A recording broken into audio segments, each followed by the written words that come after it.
Welcome, ladies and gentlemen, to episode 4 of the No Blueprint series featuring Lesley Hampton.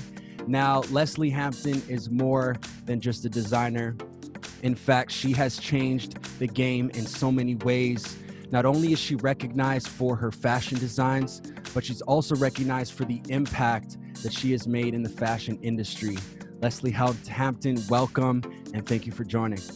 Thanks for having me. Appreciate this a lot. And always I like to pay homage and give thanks to the creator for this moment in time, for the health and well-being that we have through these COVID times. It's pretty crazy. And, for us to connect, Lesley, and have this chance to have a conversation, I'm really grateful. So I thank the creator for the synergies that are in place. I also want to thank our audience. So everybody who's tuning in on Facebook, everyone who's on our Instagram, everyone who's joining in on Zoom, we're really grateful for our audience.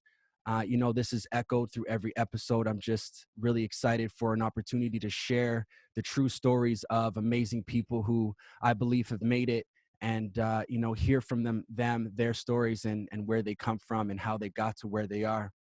And then last but not least, of course, I want to thank our guest, Lesley Hampton. She's an icon, and I'm just so grateful to be here. So again, thank you for joining us on this No Blueprint series. Yeah, can't wait. It's going to be great. So to start us off, tell us a little bit about where did you grow up? Where are you from?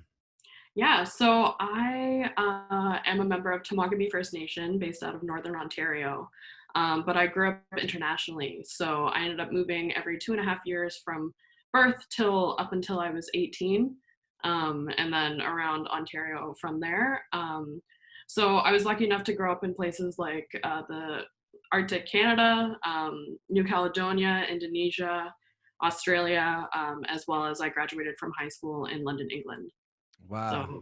So worldview for sure, but then it's great to come back to Canada and really discover what it means to be Indigenous in current day time, and really kind of break those boundaries down with stereotypes around being Indigenous. So here's a little kind of fun question.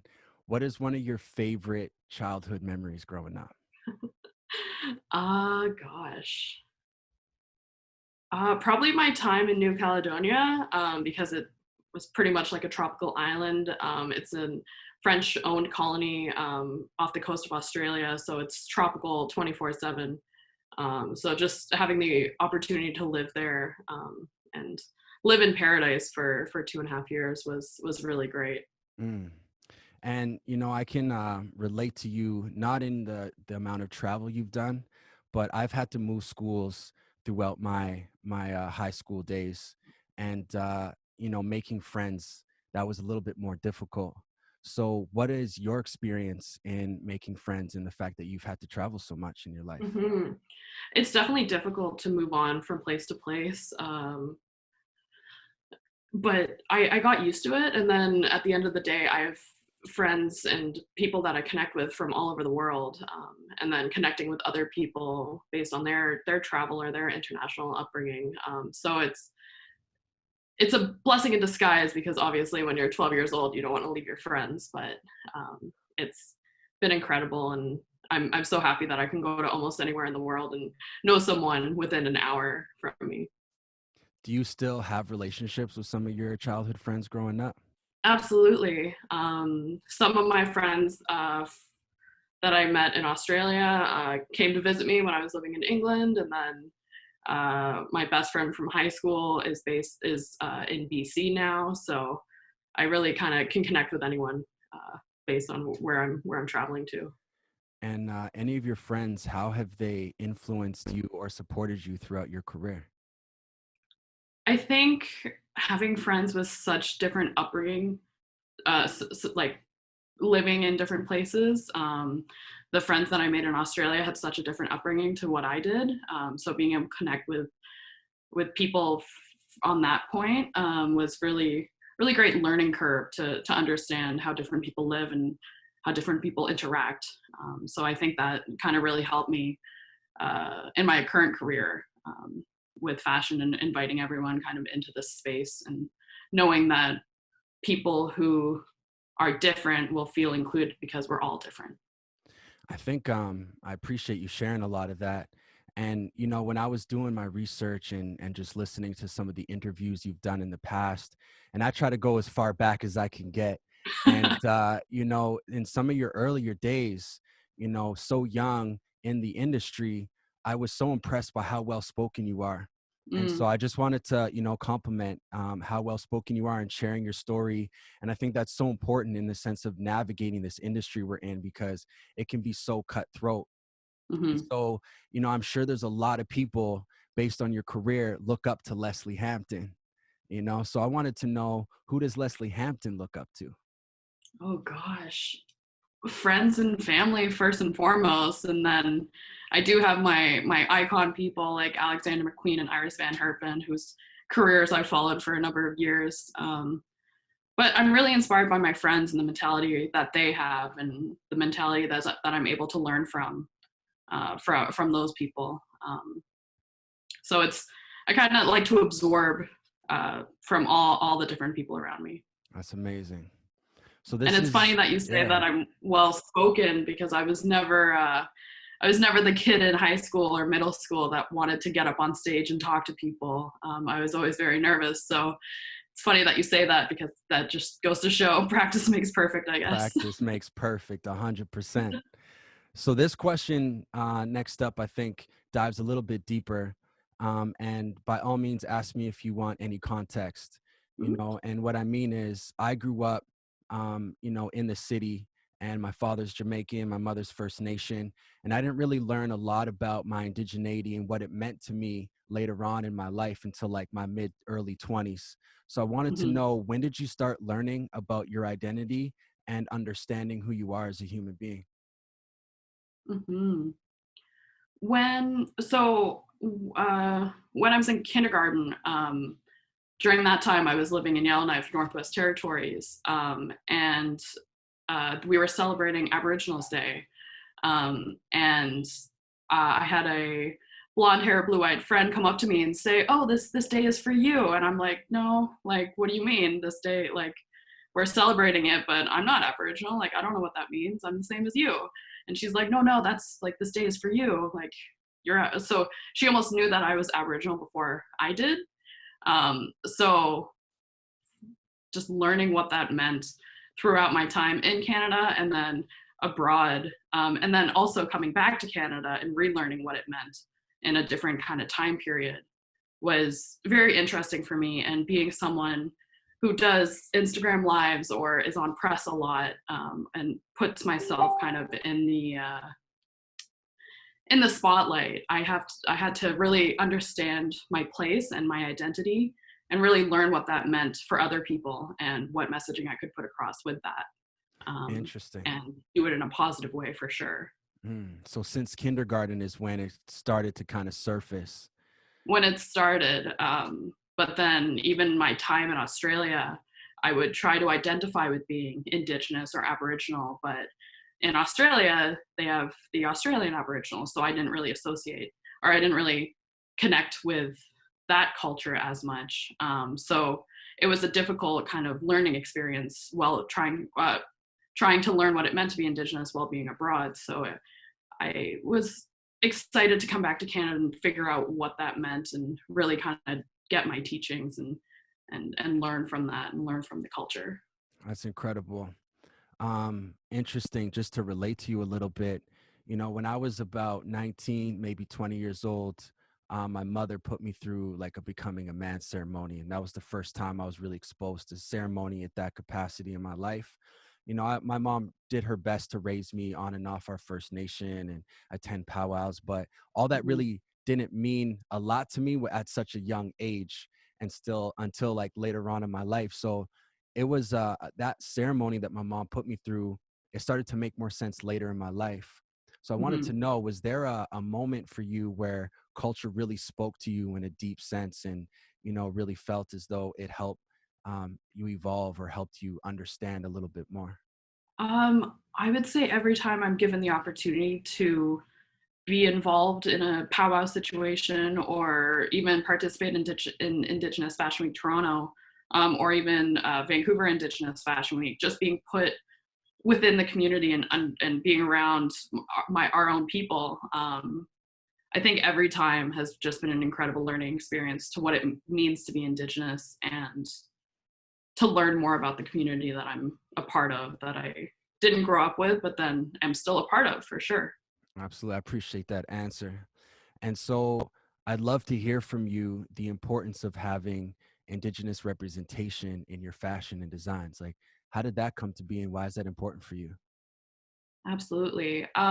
My design work has always been focused on increased representation, body positivity, and mental health awareness. And I noticed through learning about myself, growing up in the industry, I started my brand when I was 22. So I didn't really know who I was when I started, and I'm still learning at 25 now.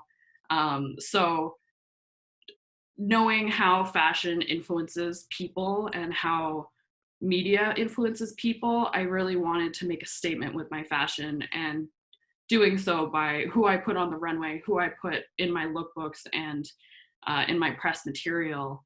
I really want to increase the representation so that people see themselves reflected in that and know that they can do that if they want to, or take over the world if they want to. So it was so important, specifically while I was learning about my indigeneity and what it meant to be Indigenous. And I saw a lack of representation there, specifically within the Canadian fashion industry. So I made a focus to highlight Indigenous representation and show that we're not that textbook stereotypical Indian, Mm, but we are so much more as a people and as a community. well said. Now, in you sharing that, I'm a man who loves a woman with curves. And I've put on a lot of fashion shows in my time. I've hosted an annual art, music, and fashion show every year for about 5 years. And so in doing so, I've had to get a lot of models to come in, be part of the fashion show, and I've opened it up to all shapes and sizes.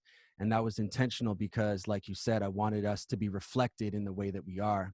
So I wanted to hear from you what your perspective is on body positivity. Absolutely. I would say body positivity means not that you not everyone might be in love with their body, but accepting the fact that your body doesn't represent your worth.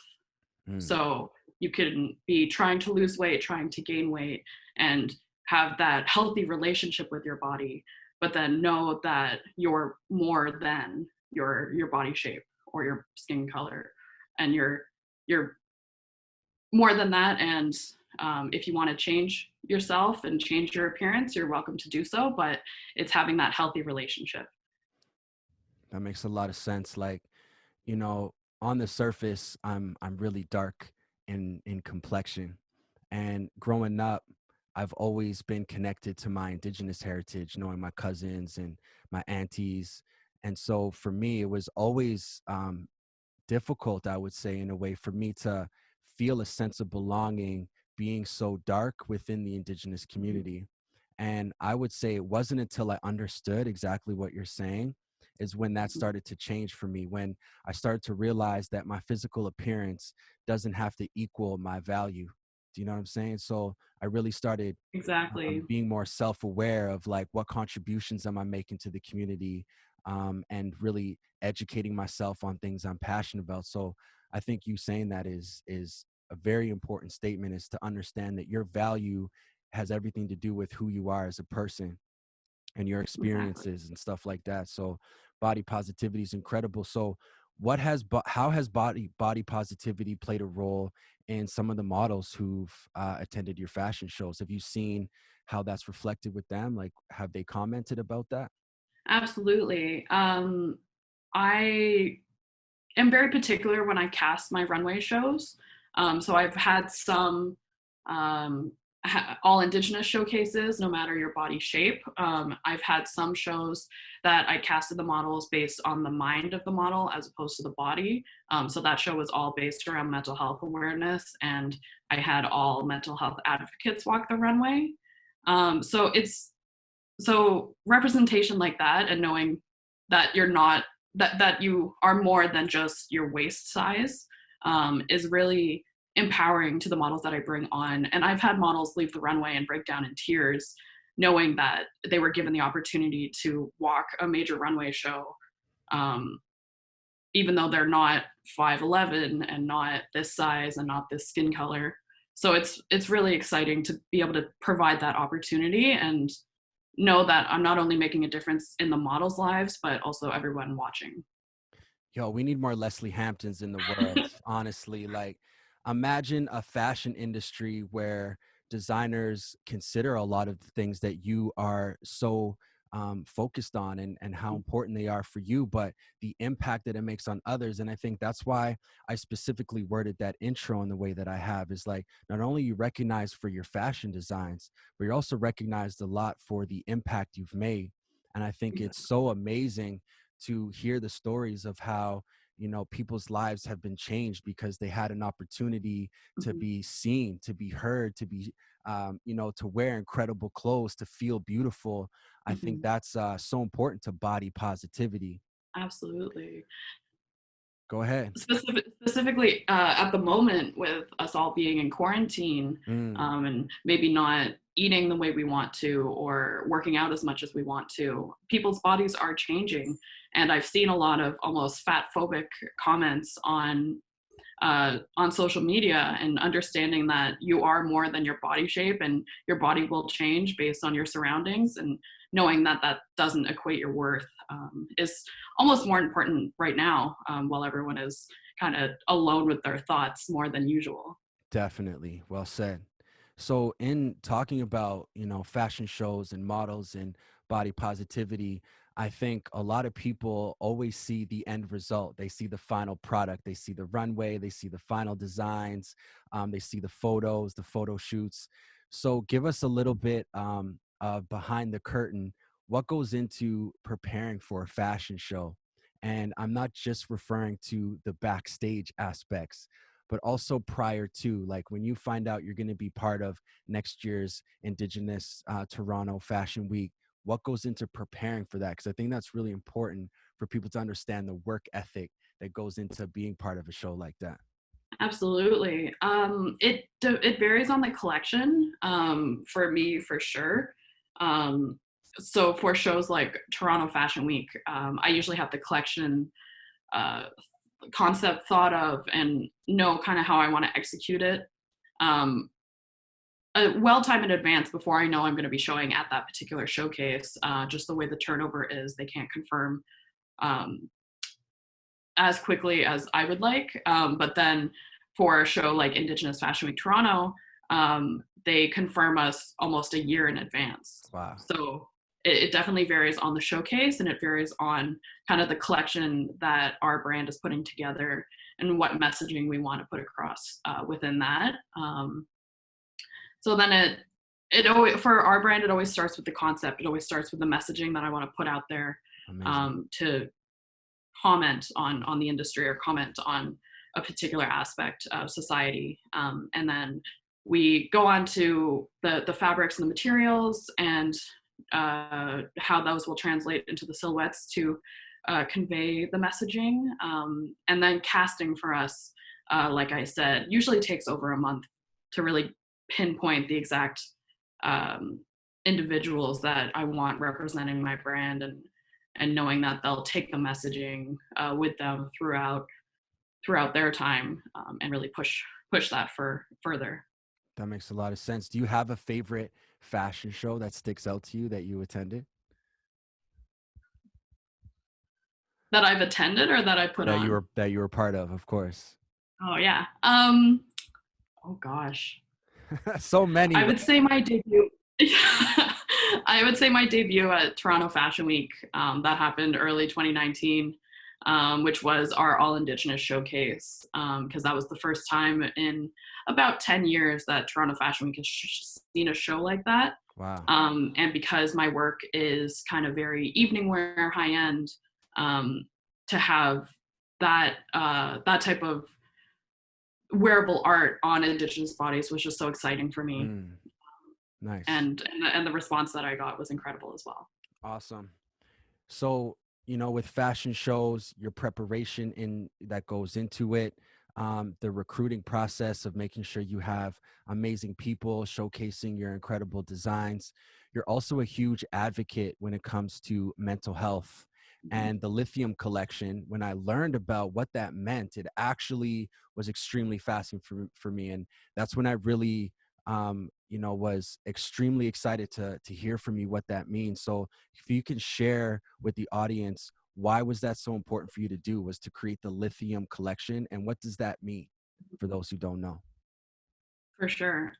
So the Lithium Collection was inspired around mental health as a whole, but personally for me, growing up, because I am in my early 20s, a lot of people are going through changes and experiencing mental health on a vast spectrum of whether it just be kind of general anxiety, or all the way up to bipolar disorder, OCD, or aspects like that. So everyone's experiencing kind of this wide range of understanding their mental health and understanding um, their mental illness if they have it. So I really wanted to dive into a collection that showed that you can be successful in spite of or with your mental health, and really show that you are in control of your mental health. And if you're having troubles, then to reach out and get help. But by putting a mental health inspired show in a fashion world, I think was really powerful, because fashion really kind of attacks people's mental health, and really, especially in the past 10, 20 years, really told you to be a certain particular size, shape, color, and it really kind of tore people down. So I think putting on that show and having a give back initiative within that show was really powerful for us. Amazing. And why is it called the Lithium Collection? Yeah, so lithium is a psychiatric medication used to counteract the negative effects of bipolar disorder. And I had met an individual who just discovered that they had bipolar and was prescribed lithium. And then through putting on this showcase, I was connected with models who had been living with bipolar disorder as well. So it was just kind of a relevant topic personally, and then it just worked out to be the title as well. And it was also inspired by the visuals of the showcase were inspired by the highs and lows of bipolar disorder as well. Wow. Like, to hear somebody who is so intentional about having those type of things included in their designs and fashion, I think is so important, and it's something to honor. And so when Toronto says 50 most influential people style icon, I think that's like an understatement. You know what I mean? Like, it's amazing the work that you're doing, sincerely. And on that topic of mental health, with the fast-paced life of your career, being involved in so many fashion shows, keeping up with demand, how do you take care of your own mental health? Yeah, so in all honesty, because it was such a whirlwind the last 3 years putting this brand together, my mental health took a back seat, took a back burner position.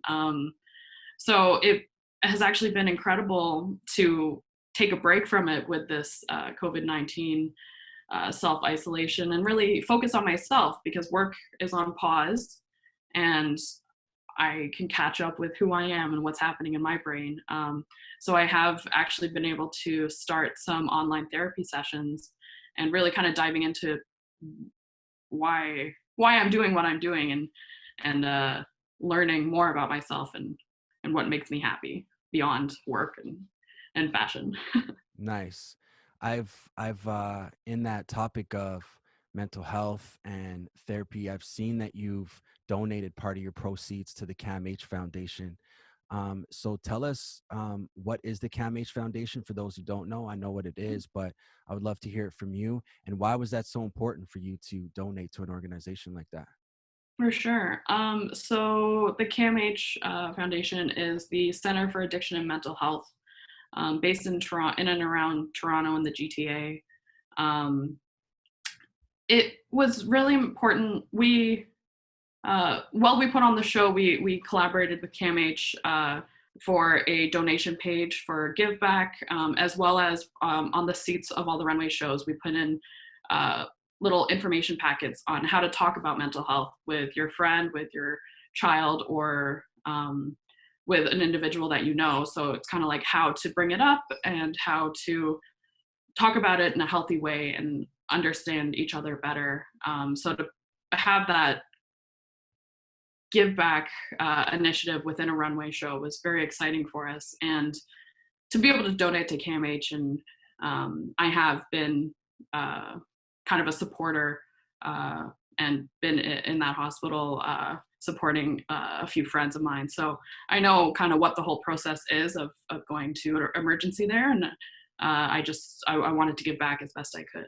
Wow.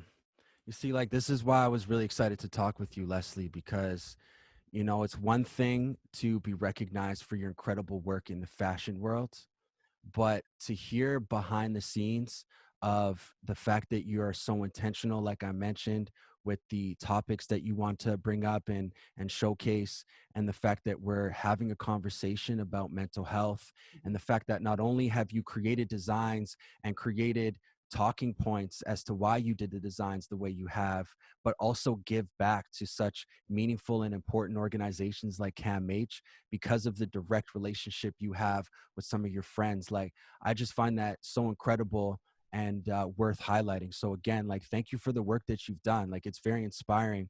And I also, in this moment of inspiration that I'm feeling right now, I'm even more excited to, share this No Blueprint series and having you part of it, because I think it's so amazing to witness, women who are in the game, women who are bosses, women who run their own businesses, and women who are leaders. I think that's so important for young girls to grow up and see themselves reflected in that way and be willing to aspire to that. I think that's so fascinating. So on that topic, what's it like being an Indigenous female boss in the game? Um, I don't think I've gotten that question before, and I don't think I've thought about it too hard. I think I'm just hustling and trying to do the best I can. But it's definitely rewarding, and being able to inspire Indigenous people or other female entrepreneurs, or really kind of any entrepreneur, to say that I inspire them is really honoring.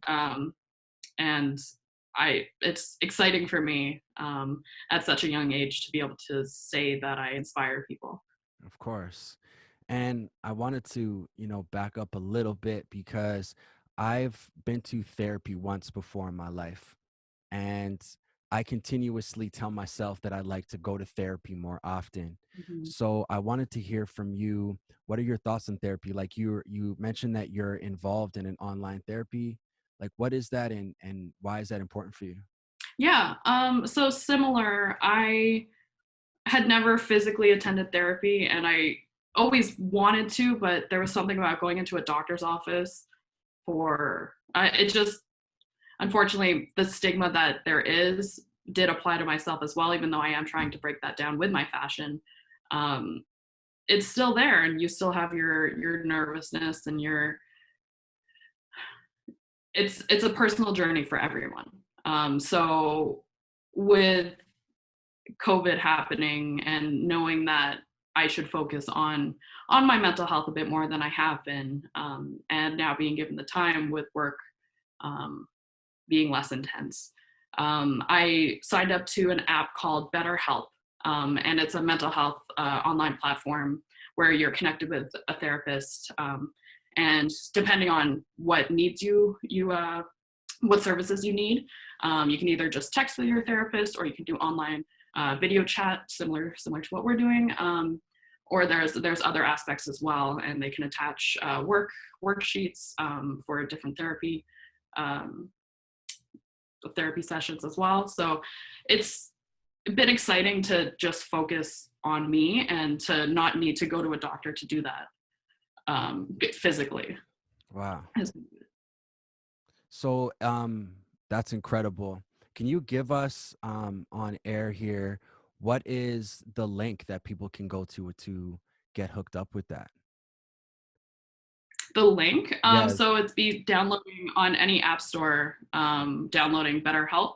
Okay. And I do know there's other mental health therapy apps as well. Nice. And then if our viewers are based in Canada, I do know that the Canadian government also invested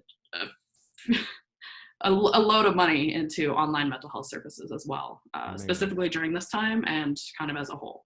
Nice. So I think, just to echo a little bit of what you're saying, like, don't be afraid of therapy, right? Like, I think this is an opportunity where we can continue to advocate for that. Don't think that therapy is that office space where you go in, it's super cold and you may not necessarily recognize who you're talking with.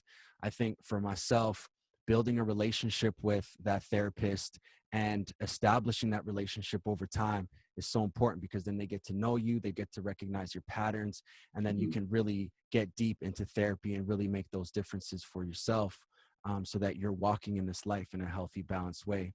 So, kudos to you for bringing some of those to the surface and highlighting that. Kudos to you and the work that you're doing. I think that's incredible. Yeah, so since even starting it, I kind of thought that it should be something that is normalized from a young age, similar to going for like a yearly checkup to the doctor or going to the dentist. Not everyone gets cavities all the time, but when you do, you need help with them. So it's kind of the same with your mental health. You might be fine for a few years and then have a dip and need some assistance. It shouldn't be something that's this major thing like the stigma makes it out to be. I agree with that 100%. So we can transition here a little bit and lighten up the mood. I wanted to highlight that when I was, going through a lot of the fashion shows you've done and one of your recent posts that you've made, I wanted to highlight that you had a Boston bombing survivor as one of your models. So tell us, how did that relationship happen? Yeah. So I was participating in a Vancouver Fashion Week, and my show specifically was called The Golden Hour. And we all know the golden hour with the time of sunset, but it's also in relation to that hour after a major tragedy has happened, whether or not the outcome of that tragedy would be positive or negative based on the help that you receive. So that specific time frame is also called the golden hour. Wow. So I wanted the representation that I showed on the runway to reflect that concept. So I was looking at models that I was initially hoping were based in Vancouver, but then I came across Adrienne Haslett, who is a Boston bombing survivor and unfortunately lost her leg because of the incident. And I just sent her an email and invited her to walk in my show. And I got a yes from her, and she came over, flew over and walked in our show and opened and closed our runway. And to have that connection between concept and representation was just so powerful for me. And it was picked up by a lot of media as well. But even just personally, the emails that I received afterwards from people stating that they were an amputee and they loved the representation, or that their daughter was struggling with something and the show helped them work through that. Responses like that was really what the show is all about and what I try to do in fashion. That's incredible. And I think you're making another interesting perspective. Like, sometimes you don't know unless you ask, right? And I think the fact that you took the chance to just ask, that's sometimes what it takes. And to have somebody who survived such a tragedy like that, I think is so incredible that that was so intentional for you. So that's an amazing thing. And when you talk about, a lot of the press that came out as a result of that. What was it like to have Kim Kardashian repost that press release? That was like beyond words for me. I think I was a year to a year and a half within my starting my brand when that came out, and we had Kim Kardashian, we had Lil Wayne reposted as well. Oh, what? To have that type of celebrity response to what I was doing at 23 or 24, whatever, however old I was, Yeah. to have that type of response was just knowing it was just reinforcing that I was on the right direction, and that it's just doing the right thing and getting the right response. It's just incredible. That's amazing. And speaking of people wearing your designs and, getting the publicity that you have just from that alone, what was it like to to have Lainey from The Social wear one of your designs? And not only is that like an amazing accomplishment on its own, but for Lainey to be also named 2020 Best Dressed at the Golden Globes, what did that feel like for you when that was happening? Yeah, so similar to Adrian Haslett, Lainey, I just kind of reached out to her as well, just a shot in the dark. I was lucky enough to be featured on The Social for another project that I was working on. And then between filming, I just kind of leaned over to Lainey and said, "Oh, if you ever need a dress, like, let me know. I would love to dress you. You inspire me."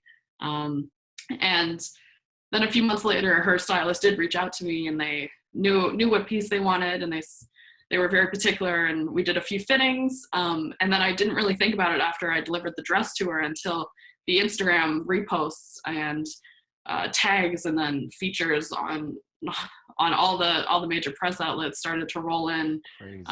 Then that's when I knew that it was something special. This collaboration between Lainey, who is a major press person, who a person of color, major press person, and then being connected with my work, and just to see the response from that within the Indigenous community, within the fashion community, was really, really incredible. Amazing. And so, like, these are so many accolades. Like, I don't know if people are following along here to the fact that we went from Indigenous representation, body positivity, we talked about mental health and therapy. These are things that are so intentional in the back end when it comes to Lesley Hampton. And now we're talking about best dressed, Golden Globes. We talked about Boston bombing survivor, people, making real impacts in people's lives. Like, this is just a small piece of the work that you've been doing. Like, I'm just inspired by the intentions that you have behind your brand and what you're doing. I think it's an amazing thing that I feel others should really look at as a bar that you're setting. I think other people should really learn a lot from the work that you're doing, because it's more than just coming up with the design, making money, being a successful fashion designer because you sold a lot of product. I think making those impacts in people's lives make it such more of a richer experience. And I might be being a little bit biased here, but that could just be a big part of indigeneity, to be honest, where we're always thinking about the holistic approach to things. We're always thinking about those 4 aspects that make us human. So maybe there's a subconscious tie-in as to how all these things have been unfolding for your career, Lesley, but it's amazing. And so just for fun, share with us, what was it like to also be a reality TV star on the series Stitched? Like, how did that come to be, and what was that experience like? Yeah, so the applications for Stitched came out and kind of was widespread across the Toronto fashion industry and Canadian fashion industry. So I had a lot of mentors, probably across all avenues, from the faculty of the school that I went to, or the showroom that I was a part of, or I believe even the fashion week that I was a part of, kind of everyone sharing the casting with me. So I said, why not? And reality TV is very weird to film, because you go through the process and you're stressed out. And specifically with Stitch, they were making us make a dress in under 4 hours, What? which to me is unheard of because I like to take my time and Right. I'm very attention to detail. So the work that I put on in the show probably wasn't my best. But I'm sure that could to be be arguable. sweating with like 10 cameras on you, Right. yeah, to be in that experience and then to go into an interview room and then have to talk about what you just did, or like if you messed up, I messed up a zipper on one of my pieces and then I had to go talk about it after. You don't really want to relive your mess up on national TV. So it was an incredible experience, but it was definitely an experience. So share with us, I think that's an amazing experience to go into how, the pace of reality TV and the pace of the entertainment industry, that's pretty crazy on its own. But I'd love to hear with you, do you have any mentors in your life that consult with, and is mentorship important for you? Absolutely. Sage Paul, who's the head of Indigenous Fashion Week Toronto, is a major mentor of mine. Amazing. And she's given me a number of opportunities as well within not only the fashion industry, but also the film industry, having my work featured in a few films for that were featured at the Toronto International Film Festival. So mentors like that who not only support you, but then can give you opportunities, I find is incredible. And then being a mentor myself to students and people who reach out to me like that is also very incredible. And developing the next generation of fashion designers. And it's weird to say because I'm only 25, so maybe I still am the next generation. But you've done so much, though. Exactly. I can move on now. Yeah, right. You're just getting started. To inspire those people and to push them into doing better, more authentic work, and showing them that fashion can be so much more than just a plaid dress. It can have all this other meaning behind it and storytelling behind it, is really what inspires me. And yeah, if anyone wants mentorship, for sure hit me up. Yes, nice. And where can they hit you up if they wanted to? Yeah, social media for sure, but really mainly by email. My email is on my social media, but it's info at lesleyhampton.com. Awesome. And, we've been stuck in quarantine. So I wanted to ask, like, how have you been through these quarantine times? Are you taking this as an opportunity to start something new? Are you in a planning phase? So I think a second part of that question is what's next for Lesley Hampton as well? It's given me a lot of self-reflection, and also seeing how the fashion industry has kind of gotten a hit from it, and a lot of brands have either been shutting down or struggling through this time. It's definitely just given me a lot to think about. I'm considering going back to school. I'm considering shifting my brand to maybe a different focus. So there's a lot of attributes that I'm still mulling over to try to figure out what my next step is. And really, with the uncertainty of when we're going to come out of quarantine and what the world's going to look like then, is exciting and nerve-wracking. So just to best prepare myself mentally for whatever's to come is really what I'm focusing on. Awesome. So I think just to kind of wrap this up here, one of the final questions I'd love to ask you is what would be some of your words of advice to an aspiring designer that wants to come up in the game? And I wanted to ask that question and also have you consider talking to a younger version of yourself. So what words of advice would you give the next generation and anybody who's aspiring to potentially get into the fashion world? Yeah. I would say make as many connections as you can and do those shot in the dark emails to people that you look up to or press outlets that you want to be featured in. It's surprising how many people do reply to emails and do want to be involved with with what you do and who you are as a up and coming designer.